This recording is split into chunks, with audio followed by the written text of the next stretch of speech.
অবশেষে পরমাণু কর্মসূচি নিয়ে শুরু হওয়া দ্বন্দ্ব যুদ্ধের দোরগোড়ায় পৌঁছেছে। ইসরায়েলের হামলার কড়া জবাব দিয়ে শতাধিক ক্ষেপণাস্ত্র ছুড়েছে ইরান। অপারেশন ট্রু প্রমিস 3 এর মাধ্যমে তেল আবিবকে কড়া জবাব দেওয়ার কথা ব্যক্ত করেছে তেহরান। এর মধ্যেই কার্যকর করেছে নিজেদের আকাশ প্রতিরক্ষা ব্যবস্থা।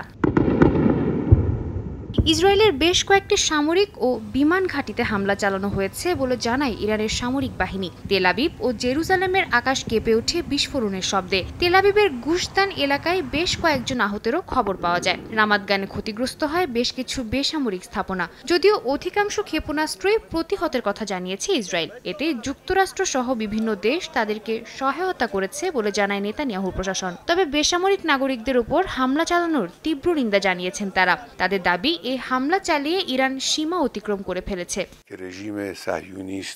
হামলার পর দেয়া বিবৃতিতে ইরানের সর্বোচ্চ ধর্মীয় নেতা আয়াতুল্লাহ আলী খামেনি বলেন, তেহরানে হামলা চালিয়ে যুদ্ধের সূচনা করেছে তেল আবিব, এবার আর রেহাই পাবে না। এ হামলার যথাযথ জবাব দেয়া হবে বলে জানান তিনি। বলেন, যে কোনো পরিস্থিতি মোকাবিলায় ইরানের সশস্ত্র বাহিনী সর্বদা প্রস্তুত। দেশটির এক জ্যেষ্ঠ কর্মকর্তা হুঁশিয়ারি উচ্চারণ করে বলেন, তাদের প্রতিশোধ হবে চরম বেদনাদায়ক।